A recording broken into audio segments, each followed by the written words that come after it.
At the end of the day, it depends on, if you want to be with a good team or you just want it for the money. At the end of the day, I want a championship.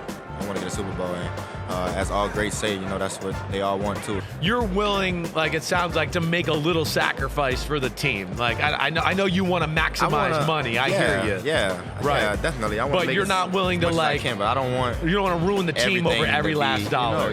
Right. Then it's gonna be worse than what it is now. You know what I'm saying? Just straight cloud the whole game, and you know what I'm saying. And right. I might get mad, take myself out the game, or some other stuff. So, right.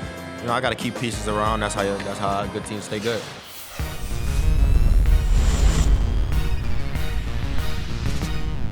I would have never guessed that Chris is like an emissary of the man. You get these guys in interview settings and you start squeezing them to take less money. Did the Dak? Did Jamar Chase? I'm starting to figure out your hustle, man. Are they paying you on the side? I wish. I'll join, but I don't know if it would benefit them to pay me on the side or anything like that. I'm spitballing. I'm asking questions. We've had those kind of conversations a ton over the years, right? There's a great balance there. And wait, I know I want to get all the money I can and capitalize on my life, but yet at the same time, I don't want to do it so much to where, wait, I'm not enjoying life because I'm on a crap team in a bad situation and all that. And I always found that, even in my own career, my father's career, to be a very interesting balance of where you strike that happy medium. And I think players, especially the good ones and the ones that are not selfish and really want to win too.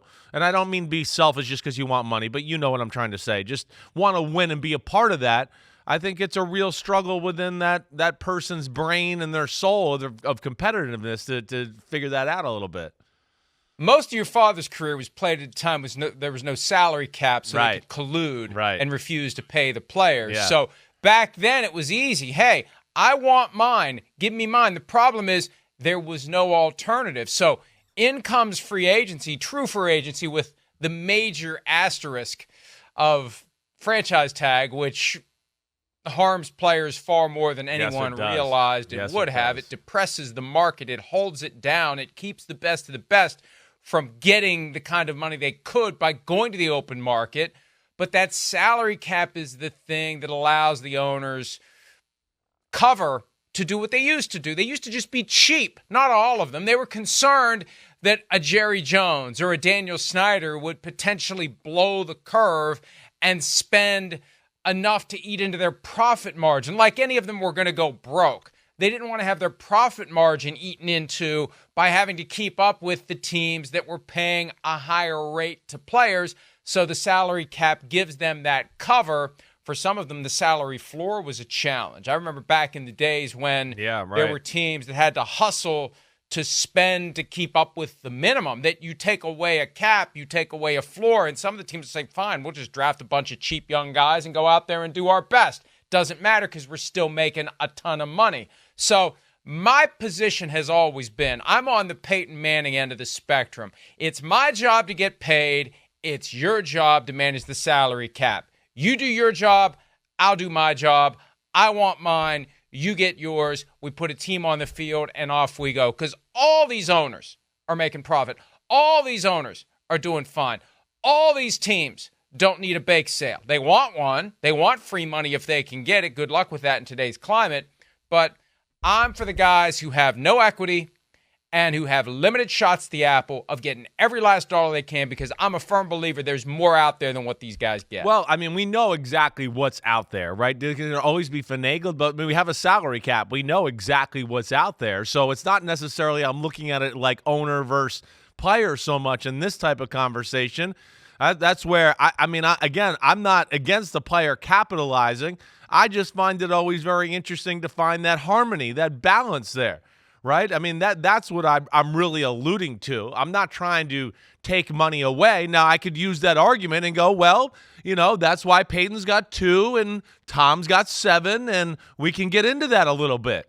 Right? So there's sacrifices that are made. I thought Tom has 7 because he cheated. Well, wait, you got to pick a lane here. Did he have 7 because he has a lower contract or because he cheated? Which one is it? Well, it can be both. I mean, he was good with contracts, and you're chippy today. I can see you got a real chippiness. You know why I'm chippy? But, hey, you want to know why I'm chippy? I'll tell you why I'm chippy. Why? Because I'm you're chippy old. Because I'm a You're old and you're a grumpy First of all- bastard. That's why. First of all, go ahead. Screw you. Yeah. And I almost said the other word. Good, and I'm at say the point it, where I really you don't give a grumpy shit. bastard. And second of all, I feel like a freaking laboratory rat, Frankenstein monster, because I'm wearing a heart monitor for the next couple of days, and they're probably detecting that my heart rate is going up during this 2-hour window.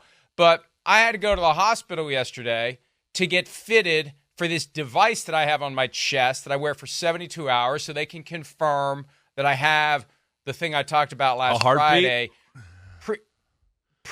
Premature, what is it? PCV. Premature ventricular contraction, PVC, not to be confused with the pipe of the same 3 letters. Premature ventricular contraction. They're trying to confirm that I have that. It's completely harmless. It's entirely common. Most of the time, you don't even feel it. And since I got the thing, of course, it's like taking your car to the shop. Hey, here's what's wrong with my car. And they say, we can't duplicate it. I've been wearing this thing since 11:20 yesterday, and I haven't felt that flutter that made me think I was having a heart attack 13 days ago on the show, and actually felt it again yesterday during the show. So get me good and riled up so that feeling will come back. It may be stress-related from having to deal with you. Good. So maybe at some point during the next hour and 52 minutes, I'll feel it. I have a button I'm supposed to press. Right.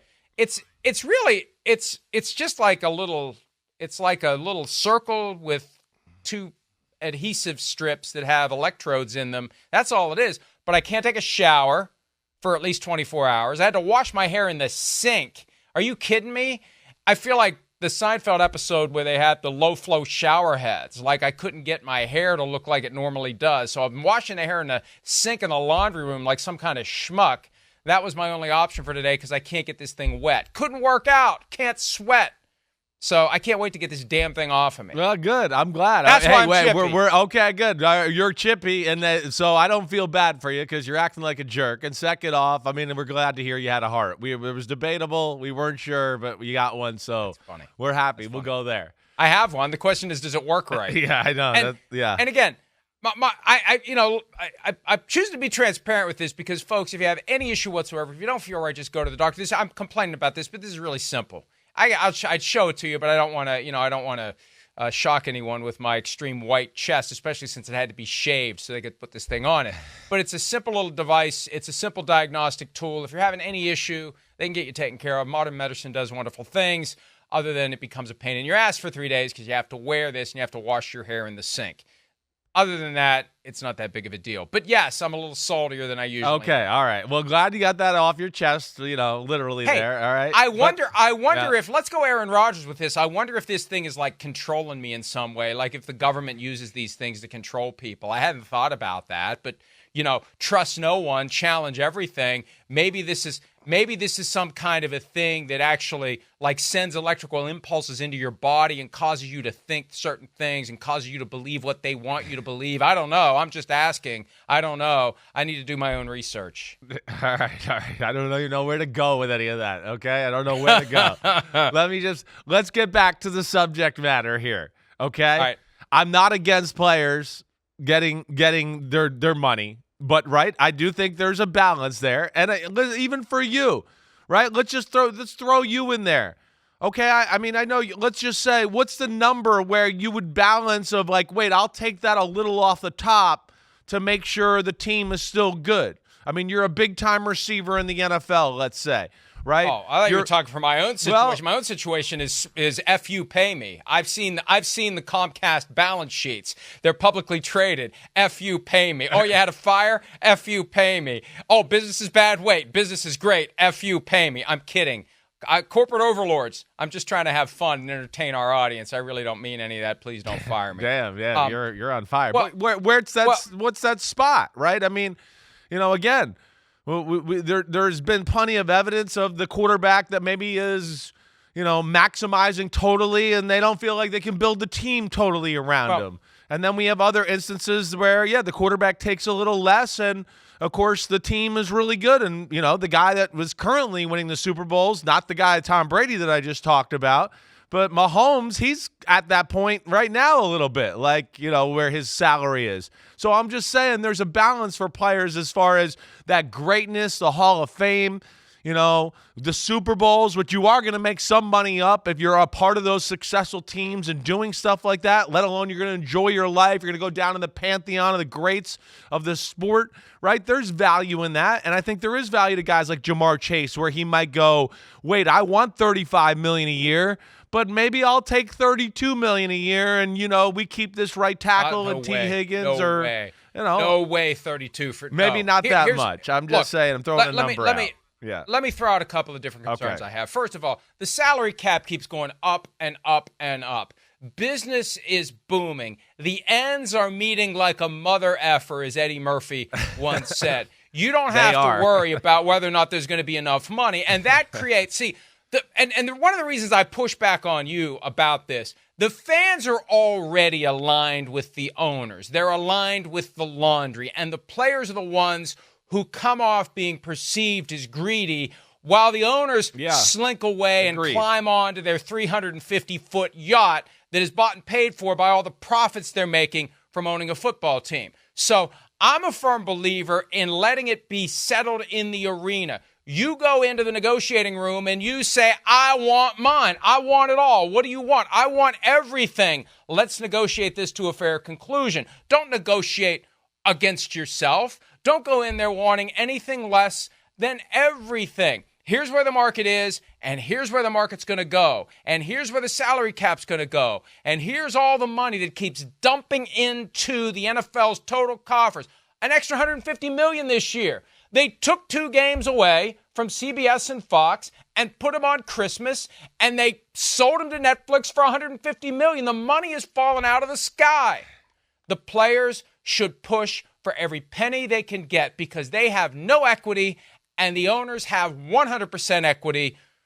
And that is why I'm a firm believer in setting aside salary cap, setting aside team, because those are things that the owners use to get the players to take less than they should want, first and foremost. Secondly, especially when you're talking about a receiver, I go back 6 years, just about now, 2018. Falcons had an issue with Julio Jones. And it was a simpler time then when the top quarterbacks were only making $30 million a year. Matt Ryan got a contract increase to $30. Julio Jones is at $15. Something's wrong with this picture. And this goes back to one of the things that you will complain about. Yeah. Joe Burrow's making $55. Ho, wait a minute. Joe, great quarterback. Joe's worth $55? What am I worth? Yeah, Jamar Chase. It started with the Matt Ryan Julio thing, right? Julio, I'm half of Matt Ryan, right? Exactly. I hear you. I hear you. One way to get the quarterback market back into proper equilibrium is for the other guys to make more. I agree with that too. I know. So Jamar Chase, go get yours. Justin Jefferson, go get yours. The best of the best, go get yours, because we've got this system that's become quarterback-centric where unless they decide out of the goodness of their heart, like Tom Brady and Patrick Mahomes, I will, even though I'm stuffing my pockets with all this endorsement money that's only available to stars like me, I'll take less so you can have more. Well, go get more then. Go get yours. I'm a firm believer, especially when you are a great player like Jamar Chase, go get yours. Listen, I'm not fighting any really aspect of that. I'm just telling you the reality of that there's players that are going to deal with that. I was one, and I think there's a lot of other players that are like that. And there's a number sometimes that you're willing to sacrifice, right? I mean, yeah, when you're getting into the numbers of hundreds of millions, you could start to go, wait, you know what? I'll sacrifice maybe $9 or $10 million for this or that or whatever. We're going to keep my best friend receiver on the football team now. They're telling me we can do that, whatever.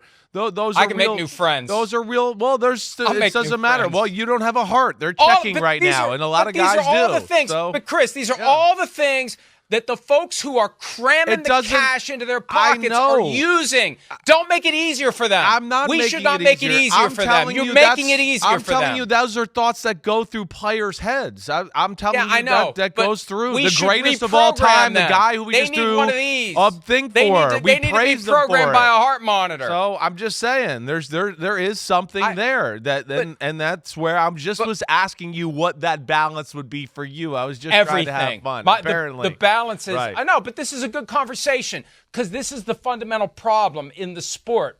The owners have it all, and the players have to fight and scratch and claw for anything they can get because entire system is rigged against them. The fans are against them. The analysts are more inclined to think of it like you're thinking of it. And I'm not finding fault with you. All I'm saying is it's working. The oligarchs are winning, as they always tend to do. They got plenty of time when they're floating around in their yachts coming up with ways to try to pull the levers and push the buttons to get things to go their way. And they've cracked the code. Yeah. It works. No, and that's why I think the players need people at the other end saying, go get yours. It's never going. It's never going away. Go get yours. Get yours. Do whatever you have to do. And the problem is, if the great players refuse to do it, it makes it harder for the lesser players to follow in line. No, that's where I would fault Tom Brady, and that's where I would get on him. And the reason the quarterback market was suppressed for 8 years was because of Tom Brady. And he wasn't pushing it along with Peyton Manning. I agree with you there. I'm not disagreeing with really anything you're saying. Hey, I was just telling you a mental struggle the players go through, and I would go through it if I was in those situations. Because my number one thing of why I get the sport. If I was your agent, I'd give you a joint, and I'd say, go smoke this and leave me alone. Well, my number one thing in life going into the sport was trying to be the greatest of all time, being great and winning Super Bowls. So, yeah, it gets used against you a little bit in that way. It does. Now, I'm not talking about I'm going to change my life to make those sacrifices. I'm just saying, those are the struggles that you go through there. But yes, I'm on pro Florio pro player team. Let's not put me in the other basket here. I'm not. Yeah. You're not being malicious. I think we are both to a certain extent, and I think all of us as fans of the sport, it's easy to fall victim to these beliefs, these virtues that we attach meaning to. Right. And the more we elevate players who win multiple championships and put them in the pantheon and the Hall of Fame, it's just a tool, intentionally or not, for getting players to take less. Take less money so you can be great. I mean, think about it. We talked yesterday about Jason Kelsey's thoughts on the rule regarding the proper range of inflation for a football. Right. And you and I both believe that Tom Brady was up to something nefarious. He knew what the rule was, regardless of whether or not the rule was stupid. Yeah. He knew what it was, and he cheated to try to help himself. Yeah. And the irony is he didn't unlock the true greatness of the latter stage of his career until he was throwing properly inflated balls. So that's what's amazing. I know. But Chris, you could look at, I want to choose my words carefully here. Yeah. You could look at Brady's habit of taking less as a different kind of cheating. It's not breaking the rules, but you're cheating the system. You're not getting paid what you're due because you want to have the team rigged because you've identified for yourself, great. It's easy to do it when your wife's worth $500 million.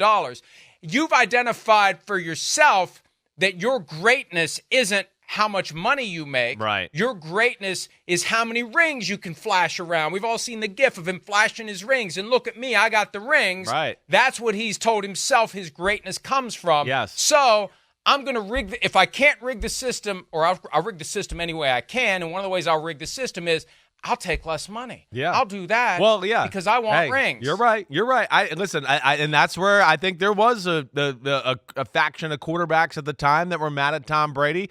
And, hey, again, I'm not accusing, we don't know this, but you and I both know that a lot of the league, even during that time, thinks that the Crafts somehow were taking care of Brady. Exactly. I mean, you talk to most coaches in football, and you bring this subject up with Brady in New England, and they go, well, I'd like to see what Mr. Kraft was paying him on the other spreadsheet and all of that. And again, I don't know that, but you're right. I mean, go ahead. You can explain it better. This is where the legal disclaimer must be read. Yeah. We have no evidence or information to suggest that there was any type of rules violation or chicanery, skullduggery, or tomfoolery as it relates to the relationship between New England Patriots Football LLC and TB12 Incorporated. However, there's smoke. And my understanding is, and the Patriots would say, I believe, right. Do you really think the NFL didn't go up your butt, Joe Boo, with a microscope looking for any evidence? Right. This was the team that was going to be singled out for anything they could do. Right. If they could get the Patriots for anything, they were going to get them. So the Patriots would say there's no way in hell there was anything happening with TB12 and the Patriots that would suggest a violation of the rules, because they would have come after us, and they would have made some stuff up if they had to, like they had to do with Deflategate to finally get us. But you're right. There are people who look at that relationship where, hey, you're one of the players. You got an issue. Hey, well, go over to TB12 and get it taken care of. We've already arranged the situation for you to do it. So that's never been proven. And again, the Patriots would say if there was anything there, the league would have done something about it. But you wonder how else Tom Brady's nest got feathered. We've been we know a lot of coaches get paid by other companies from the owners. We know that. Yeah, I mean, so it goes on in football a little bit, but listen, it's not about the players. It usually never crosses over that way, and that's where it's a little of a weird situation. Pre-internet, pre-sports talk all the time, news cycle that never ends with the National Football League. I remember suspicions of teams with briefcases full of cash. Right. There was a Broncos salary cap violation that ultimately saw them lose multiple draft picks. Hey, didn't take away their Super Bowls. So that's been part of this. That's kind of been hovering. But if they're doing it so well that they haven't been caught. Any team that might be doing it, paying guys on the side, paying guys under the table, and I don't think it's all that hard to do if you're smart about it. They haven't been caught if they're doing it because it hasn't been a thing in 20 years. Right. You're right. And if they are, I don't ever feel like I hear about it with players. I think sometimes coaches are still getting, a little from different companies that the owner might have or whatever.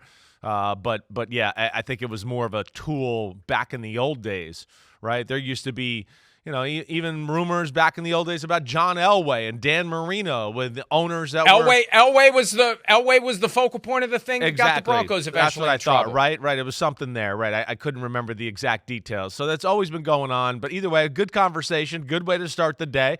I just wanted to talk a little bit about, what it is there. I am pro player. I am players get paid. You know that. I get on the owners all the time. I don't want to be pigeonholed there, right? We make fun of the owners. I am for that, but I do just think there's a struggle there sometimes for players. And you're right. It is a little bit of society norms being used against you in those ways as well as, for somebody like me and I know other guys out there, you want to be great. You want, that greatness and all those things that come along with it. And you've worked so hard to be great at the sport.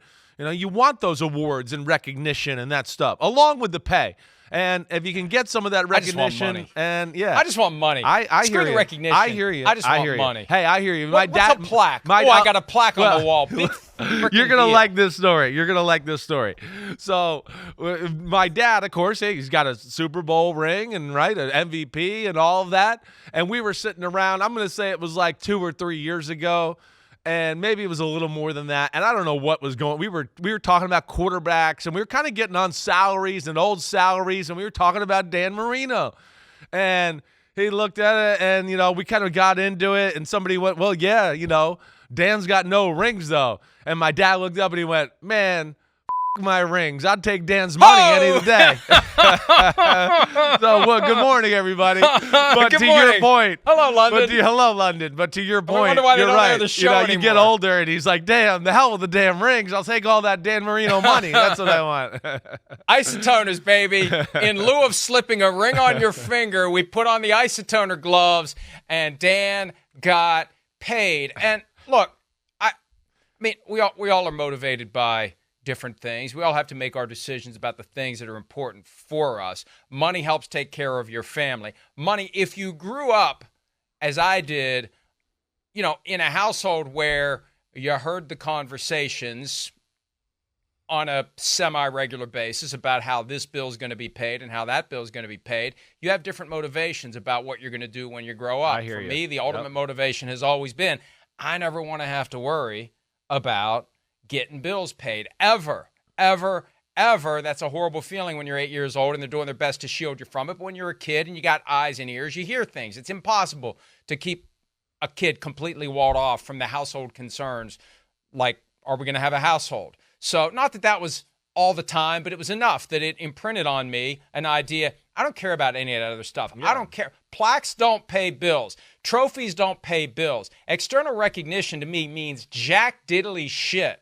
What matters to me is, and we all have, like I said, different motivations. What matters to me is, did I give my all every single day? Did I show up every single day? Did I get the most out of my God-given abilities? And if I have that internal peace, nothing else matters. And the money is nice as well. That's what does it for me. And I think that's what you're talking about. There are different things that motivate different people. And my point is, the folks with all the money know exactly how to manipulate us. Yeah. Because for them, it is the bottom line. And hey, if you're happy with your rings, good. That means I had to pay you less money. Yeah, I hear you there. There's definitely some psychology to that. There is, but at the end of the day, yes, I do want to see the players get the money. That's for sure. But this is a good conversation. I liked it. Hi, it's Mike Florio. Thanks for watching PFT on YouTube. Hit subscribe for the latest news and analysis from Pro Football Talk.